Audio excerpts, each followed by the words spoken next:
చిచ్చుకాకి train restaurant. పక్షుల గ్రామానికి ఆధునిక ప్రపంచంతో ఉన్న ఒక్క సంబంధం. ఊరి చివరన నది ఒట్టు పక్కగా వెళ్లే ఆ రైలు పట్టాలు మాత్రమే. ఆ గ్రామానికి రైల్వే స్టేషన్ లేదు. ఏ రైలు అక్కడ ఆగదు. కానీ ప్రతి శనివారం మధ్యాహ్నం సరిగ్గా 3 గంటలకు ఒక ప్యాసింజర్ రైలు ఆ పట్టాల మీద నుండి చిక్ చిక్ మంటూ వెళ్తుంది. ఆ శబ్దం వినపడగానే గ్రామంలోని పక్షులన్నీ తమ పనులన్నీ ఆపేసి నది ఒడ్డుకు పరుగులు తీసేవి. అదొక అలవాటు, ఒక ఆనవాయితీ, ఒక తీరని కల కూడా. ఆ శనివారం కూడా తుని పిచ్చుక, చోటు చిలుక, లూసి పావురం, మహిగ్రద్ద అందరూ నది ఒడ్డున చేరారు. ఇంకెంతసేపు? నాకు చాలా ఆత్రంగా ఉంది. ఈ వారం రైలు రంగు ఏమై ఉంటుందో?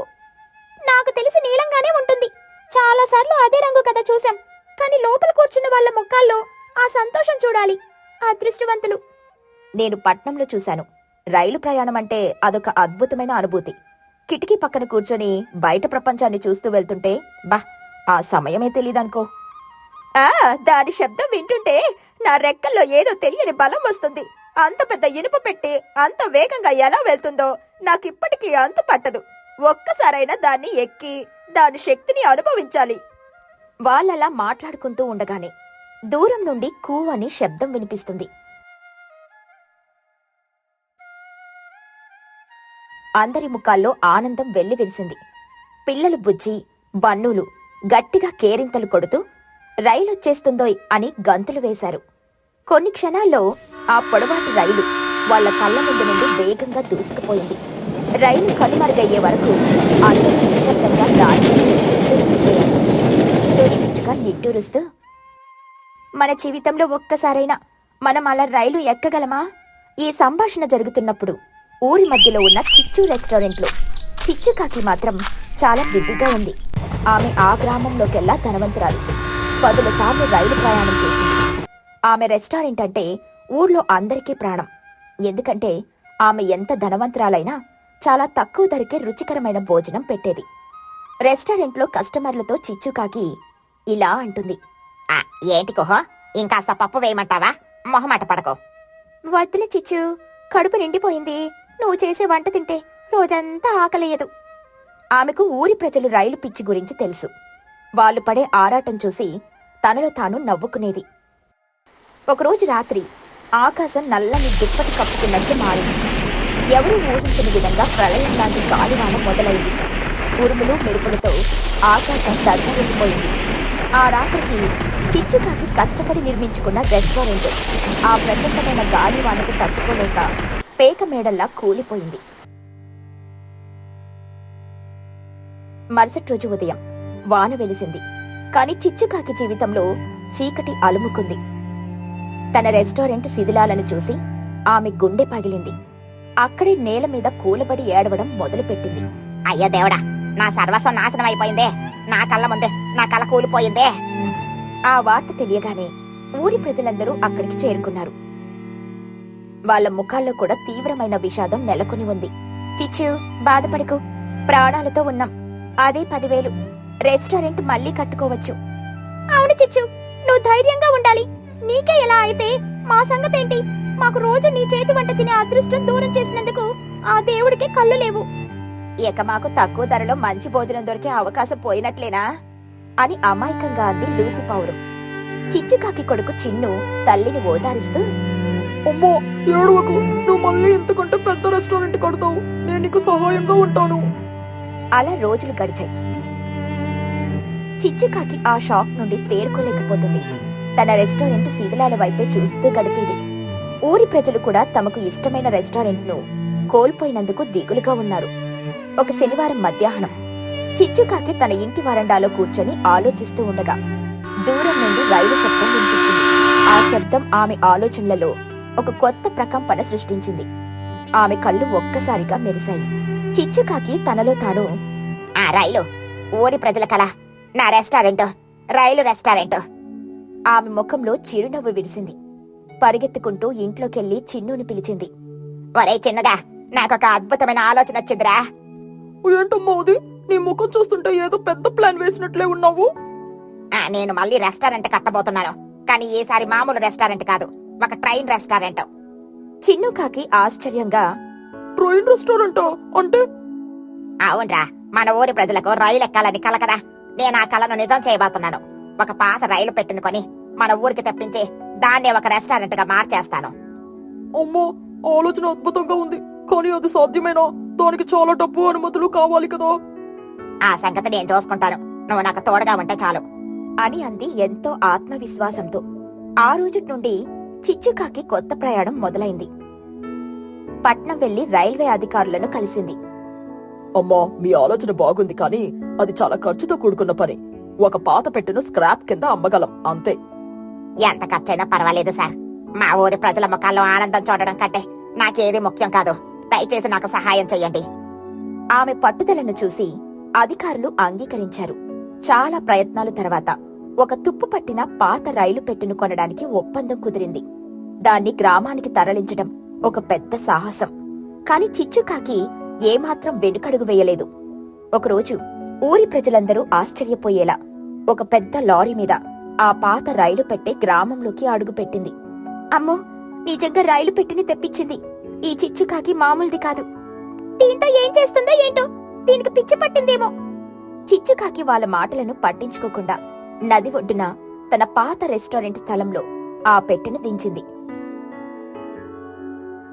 ఆ తర్వాత దాని పునరుద్ధరణ పనులు మొదలయ్యాయి. తుప్పును తొలగించి కొత్త రంగులు వేశారు. లోపల పాత సీట్లను అందంగా మార్చి వాటి మధ్యలో టేబుల్స్ ఏర్పాటు చేశారు. కొద్ది రోజుల్లోనే ఆ పాత పెట్టె ఒక అందమైన, విలాసవంతమైన రెస్టారెంట్గా మారిపోయింది. గ్రాండ్ ఓపెనింగ్ రోజు రానే వచ్చింది. ఊరి ప్రజలందరూ ఆ ట్రైన్ రెస్టారెంట్ను చూడ్డానికి గుంపులుగా తరలొచ్చారు. దాన్ని చూసి వాళ్ల నోట మాట రాలేదు. నమ్మలేకపోతున్నాను, నేను పట్నంలో కూడా ఇంత అందమైన రెస్టారెంట్ ని చూడలేదు. చిచ్చు, నువ్వు గ్రేట్. చిచ్చుకాకి అందర్నీ నవ్వుతూ ఆహ్వానించింది. రండి రండి, మీ అందరికలా ఈ రోజు నిజం కాబోతుంది. అందరూ లోపలికెళ్లడానికి ఉత్సాహపడుతుంటే చిచ్చుకాకి వాళ్లను ఆపి ఒక ముఖ్యమైన ప్రకటన చేసింది. మిత్రులారా, ఒక్క నిమిషం. ఈ రెస్టారెంట్ ని నిర్మించడానికి నేను చాలా ఖర్చు పెట్టాను. నా దగ్గర ఉన్నదంతా దీనికే పెట్టాను. అందుకే ఒక చిన్న నిబంధన పెట్టాను, దయచేసి అపార్థం చేసుకోకండి. అందరూ ఆసక్తిగా వింటున్నారు. ఈ ట్రైన్ లోపల కూర్చొని భోజనం చెయ్యాలనుకునే వారికి బిల్లు కొంచెం ఎక్కువగా ఉంటుంది. ఆ అనుభూతికి ఆ మాత్రం వెల పెట్టాలి కదా. కానీ డబ్బులు లేవరని ఎవరూ బాధపడకూడదు. అలాంటి వారి కోసం నేను ట్రైన్ బయట కూడా టేబుల్స్ ఏర్పాటు చేశాను. అక్కడ కూర్చొని ఈ ట్రైన్ ని చూస్తూ నా పాత రెస్టారెంట్ ధరలకి భోజనం చెయ్యొచ్చు. నా వంట రుచిలో ఏమాత్రం ఎలాంటి మార్పు ఉండదు. ఆ మాటలు వినగానే అందరి ముఖాల్లో సంతోషం కనిపించింది. చిచ్చు, నీ తెలివికి నా జోహార్లు. ఎంత అద్భుతంగా ఆలోచించావు, అందర్నీ సంతృప్తి పరిచావు. ఇక ఆ రోజు కొందరు డబ్బులున్న వాళ్ళు, లూసీ, మహి లాంటి వాళ్ళు గర్వంగా ట్రైన్ లోపలికి వెళ్లారు. మిగిలిన వాళ్ళు, తుని, చోటు లాంటి వాళ్ళు సంతోషంగా బయట కూర్చున్నారు. లోపల కూర్చున్న వాళ్ళ అనుభూతి, వావ్, అచ్చం ట్రైన్లో కూర్చున్నట్లే ఉంది. ఈ కిటికీ నుండి బయటికి చూస్తుంటే మనం ప్రయాణిస్తున్నట్లే అనిపిస్తుంది. బయట కూర్చున్న వాళ్ళ అనుభూతి, చూడుబుచ్చి, మనం రైలు పక్కన కూర్చుని తింటున్నాం. ఎంత బాగుందో కదా. ఈ భోజనం రుచి ఇంకా పెరిగినట్లుంది. చిచ్చు ఎక్స్ప్రెస్ వార్త చుట్టుపక్కల గ్రామాలకు కూడా పాకింది. అక్కడి నుండి కూడా పక్షులు తండోపతండాలుగా రావడం మొదలుపెట్టాయి. చిచ్చుకాకి వ్యాపారం ఊహించని స్థాయిలో విజయవంతమైంది. కొన్ని వారాల తర్వాత టోనీ, చోటు వాళ్ళ కుటుంబాలు డబ్బులు దాచుకొని ఒకరోజు సాయంత్రం ట్రైన్ లోపల భోజనానికి వెళ్లారు. వాళ్ళు లోపలికి అడుగుపెట్టినప్పుడు వాళ్ళ కళ్ళల్లో ఆనందం, సంతృప్తి వర్ణనాతీతం. అమ్మా, మనం నిజంగా ట్రైన్లో ఉన్నాం. నా కళ్ళ నిజమైంది. టోనీ పిచ్చుక కళ్ళల్లో నీళ్లతో, అవునమ్మా, ఇదంతా చిచ్చు వల్లే సాధ్యమైంది. అప్పుడు చిచ్చుకాకి వాళ్ళ టేబుల్ దగ్గరికి వచ్చింది. ఏంటి తుని, ఎలా ఉంది మన చిచ్చు ఎక్స్ప్రెస్? చిచ్చు, నీకు ఎలా కృతజ్ఞతలు చెప్పాలో నాకు తెలియడం లేదు. నువ్వు కేవలం ఒక రెస్టారెంట్ను మాత్రమే కాదు, మా అందరి కళను కూడా నిర్మించావు. నువ్వు మా పాలిట దేవతవు. ఆ మాటలకు చిచ్చుకాకి మనసు ఆనందంతో నిండిపోయింది. ఆ రోజు ఆమెకు అర్థమైంది, వ్యాపారంలో డబ్బు సంపాదించడం కంటే ఇతరుల ముఖాల్లో ఆనందాన్ని చూడడంలోనే అసలైన సంతృప్తి ఉందని తెలుసుకుంటుంది. చిచ్చుకాకి రాత్రి వంటలు. పక్షుల గ్రామంలో చిచ్చుకాకి ఒక పేరుంది.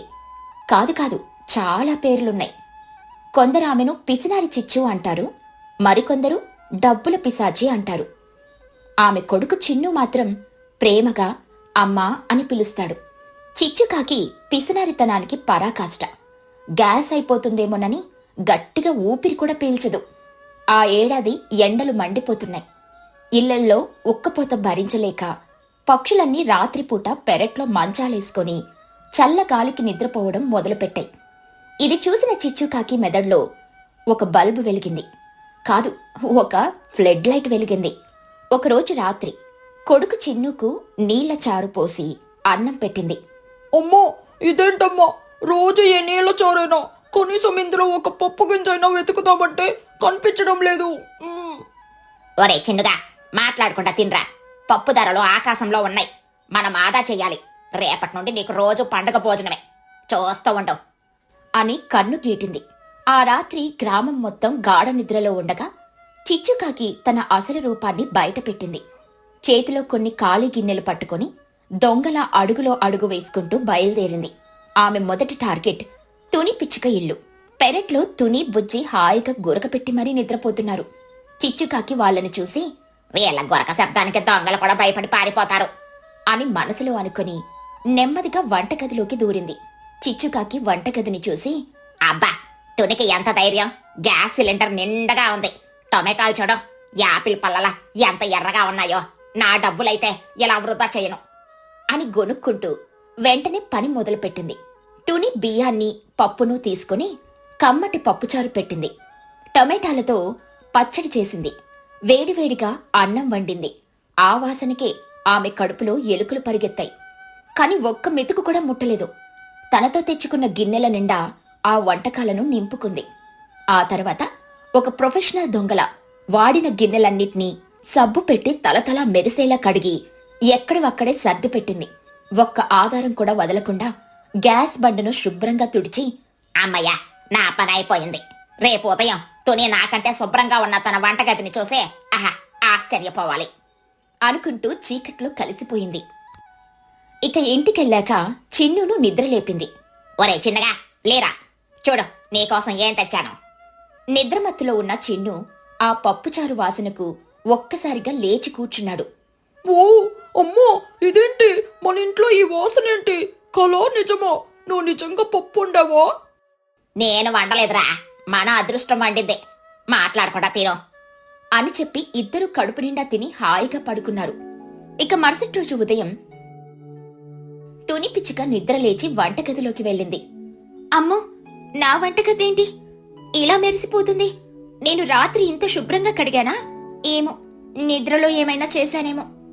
అమ్మా, వంటింట్లో మంచి పప్పు చారోషణ వస్తుంది. రాత్రి ఉండవా ఏంటి? నేను వండలేదే, కాని వాసన మాత్రం వస్తుంది. సరే కాని నా బియ్యం డబ్బా ఎందుకు కొంచెం ఖాళీగా కనిపిస్తుంది? పప్పు కూడా తగ్గినట్లుంది. ఏంటో ఈ వింత అని తనలో తాను గొనుక్కుంది. ఆ రోజు రాత్రి చిచ్చుకాకి టార్గెట్ చోటు చిలుక ఇల్లు. చోటు ఇంట్లో బెల్లం, నెయ్యి వాసనలు చిచ్చుని పిలిచాయి. చిచ్చుకాకి చోటు ఇంట్లో, ఈ చోటోకి ఎంత కొవ్వో, డబ్బా నిండా నెయ్యి పెట్టుకుంది. అదే నా ఇంట్లో అయితే నెయ్యి డబ్బా వైపు చూస్తేనే డబ్బులు కట్ చేస్తాను అనుకుంటూ వేడివేడిగా శనగపిండితో లడ్డూలు చేసి తన గిన్నెలో నింపుకొని ఎప్పట్లాగే అన్నీ శుభ్రం చేసి మాయమైపోయింది. ఇక మరుసటి రోజు ఉదయం చోటు చిలుక ఇంట్లో సంభాషణ. అమ్మా, ఇంట్లో లడ్డు వాసన వస్తోందే, నా కోసం చేసావా? నేను చేయలేదురా, కానీ నా నెయ్యి డబ్బాలో ఎవరో చెయ్యి పెట్టినట్లుంది. శనగపిండి కూడా కొంచెం తగ్గింది. కానీ విచిత్రం ఏంటంటే నా గిన్నెలన్నీ నేను కడగని దానికంటే తెల్లగా ఉన్నాయి. మన ఇంట్లోకి ఏదైనా మంచి దయ్యం వచ్చిందేమో. ఈ మంచి దయ్యం కథ గ్రామం మొత్తం పాకింది. ప్రతిరోజు ఎవరో ఒకరి ఇంట్లో సరుకులు ఖాళీ అవ్వడం, వంటగది మెరిసిపోవడం, మంచి వాసన రావడం పరిపాటైపోయింది. అందరూ భయంతో, ఆశ్చర్యంతో ఉన్నారు. ఈ సమస్యను పరిష్కరించడానికి ఒకరోజు సాయంత్రం అందరూ సమావేశమయ్యారు. మీ అందరికీ తెలిసే ఉంటుంది, మన గ్రామ వంటగదుల్లో ఏదో వింత జరుగుతోంది. అవును తుని, మా ఇంట్లో ఎవరో అదృశ్య చెప్పొచ్చి నా నెయ్యితో లడ్డూలు చేసుకుని వెళ్లిపోయారు. కానీ పాపం గిన్నెలన్నీ కడిగి పెట్టి వెళ్లారు. నా ఇంట్లో అయితే ఇంకా దారుణం. నేను పట్నం నుండి తెచ్చుకున్న ఖరీదైన ఆలివ్ ఆయిల్ వాడారు, కానీ దానికి బదులుగా నా ఫ్లోర్ ని షాంపూ పెట్టి కడిగినంత శుభ్రం చేశారులే. నాకు ఆ దొంగ మీద కోపం రావాలో జాలి పడాలో అర్థం కావడం లేదు. ఆ ఇదేదో క్లీన్లీనెస్ దయ్యం పనై ఉంటుంది. మన సరుకులు తీసుకున్నా మనకు శుభ్రత నేర్పిస్తోంది. అందరూ మాట్లాడుకుంటూ ఉంటుంటే చిచ్చుకాకి అమాయకంగా ముఖం పెట్టి, అయ్యా ఎంత ఘోరం, ఈ దయ్యం మా ఇంటికి కూడా వచ్చింది. నా విలువైన ఉప్పు డబ్బాలో నుండి ఒక 10 ఉప్పు పలుకులు తీసుకుని వెళ్లిపోయింది. నేను రాత్రంతా ఏడుస్తూనే ఉన్నాను అని కన్నీళ్లు పెట్టుకుంది. అందరూ చిచ్చుకాకిని ఓదార్చారు. ఆ రాత్రి నుండి అందరూ జాగ్రత్తగా ఉండాలని, వంటగదికి తాళాలు వేసుకుందామని నిర్ణయించుకున్నారు.